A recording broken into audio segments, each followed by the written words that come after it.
Salut tout le monde et bienvenue dans cette nouvelle revue de presse. Depuis plusieurs jours, on ne parle que de lui, Désiré Doué. Bluffant lors de son entrée à Anfield mardi, le jeune parisien se distingue par une gestion rare des émotions et des contextes brûlants, comme l'explique l'équipe dans ses colonnes. Désiré Doué impressionne par son sang-froid et sa capacité à gérer la pression. Mardi à Anfield, il a affiché une décontraction rare pour un joueur de 19 ans. Il n'y a pas de contexte plus ou moins favorable chez Désiré, explique Mathieu Lescornet, son ancien formateur. Son éducation rigoureuse et la confiance transmise par sa famille ont forgé son mental. Il n'est pas dans une approche émotive, il est là pour réussir, souligne Philippe Bizel, quitte à parfois surjouer comme l'avait remarqué Bruno Genesio. Dans Sport, on parle de Doué comme la réincarnation de Neymar.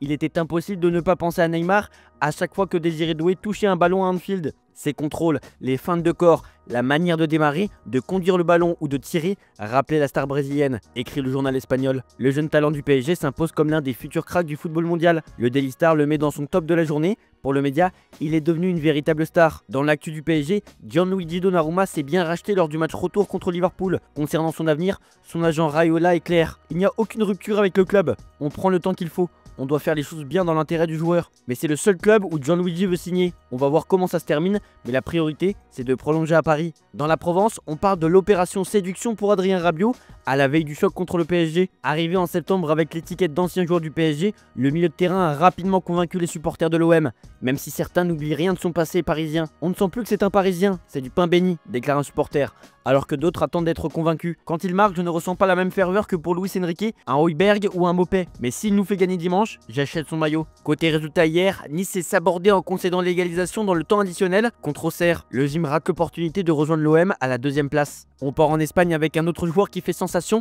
et il n'était clairement pas attendu à ce niveau. Le miracle Asensio titrera ce matin. Luis de la Fuente a convoqué Raúl Asensio pour les quarts de finale de la Ligue des Nations contre les Pays-Bas, récompensant son ascension fulgurante avec le Real Madrid. Avec 29 matchs disputés cette saison, dont des rencontres de haut niveau en Ligue des Champions et en Liga, le jeune défenseur central a su convaincre le sélectionneur, profitant aussi des absences de Bibiane et Laporte, un joueur de la Castilla pas attendu comme titulaire du Real et qui se retrouve convoqué par l'Espagne. L'ascension est fulgurante. À Madrid, on s'inquiète. Épuisé par un calendrier infernal avec 21 matchs en 69 jours seulement, les Madrilènes se sentent lésés par cette programmation jugée insensée par Ancelotti. Villarreal, bien plus frais, veut profiter de cette situation pour se relancer dans la course à la Ligue des Champions après sa défaite contre Alaves. A noter que les joueurs du Real n'ont pu s'entraîner que 50 minutes. Au Barça, on continue de s'activer en coulisses par le biais de Deco. Ce dernier travaille activement sur les prolongations au Barça, notamment celles de Koundé, Rafinha et Ferran Torres. S'il a déjà discuté avec les deux premiers, il n'a pas encore approché Ferran, mais cela ne saurait tarder. L'attaquant valencien, apprécié pour sa polyvalence et son implication,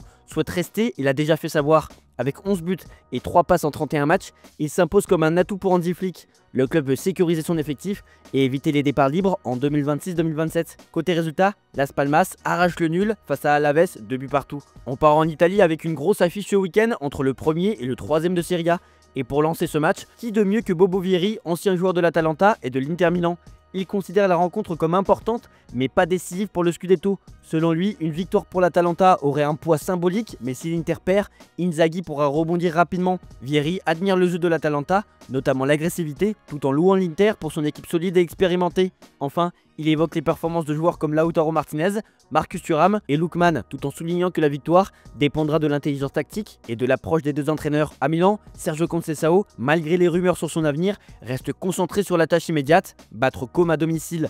L'entraîneur portugais qui a pris la relève de Fonseca fin décembre cherche à améliorer la position de Milan, actuellement 7ème, pour viser une place en Coupe d'Europe. Après une série de défaites, il met l'accent sur l'évolution de l'équipe, soulignant que l'objectif est de rester concentré sur chaque match sans se laisser distraire par les calculs. Côté résultat, le Genoa de Patrick Vieira s'impose contre Lecce 2-1 et grimpe à la 12e place. On continue cette revue de presse en Angleterre, c'est le désordre total à Manchester United. Bruno Fernandes a réagi aux critiques de Sir Jim Ratcliffe qui a accusé certains joueurs d'être trop payés et pas assez bons. Bien que Ratcliffe l'ait épargné en le qualifiant de fabuleux footballeur, Fernandes a admis « Ce n'est pas agréable d'entendre certaines choses ». Le Portugais a insisté sur l'importance de prouver sa valeur. Il s'agit de prouver que tu peux être important pour le club. Conscient de la pression à Old Trafford, il a ajouté « On ne peut pas se détendre dans ce club ». Roy Keane, légende de Manchester United, a vivement critiqué Bruno Fernandes, le qualifiant d'imposteur, mais Ruben Amorim a défendu son capitaine, soulignant son importance pour Manchester United.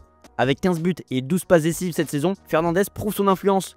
Il accepte les critiques et veut convaincre Keane par ses performances. Amorim estime que l'équipe progresse malgré une saison difficile. À Newcastle, on cherche désespérément à retenir Alexander Isak avec des intérêts de clubs comme Arsenal et Liverpool. Pour le convaincre de rester, les Magpies doivent gagner des trophées et se qualifier pour la Ligue des Champions. La finale de la Carabao Cup contre Liverpool est cruciale, Isak étant l'homme clé pour décrocher ce premier trophée national depuis 1955. Si Newcastle veut maintenir ses ambitions et garder l'attaquant suédois, ils devront démontrer qu'ils sont capables de rivaliser au plus haut niveau. Une victoire en coupe pourrait être le signe que l'avenir du club est prometteur pour Isak. Et enfin, dans le Daily Mirror, Robbie Savage, ancien international gallois, parle d'Aston Villa avant la double confrontation contre le PSG. Pour lui, cette équipe, sous la direction d'Unai Emery, est devenue une équipe redoutable en Europe. Avec des joueurs comme Rashford, Asensio et Watkins, leur attaque peut inquiéter le PSG en Ligue des Champions.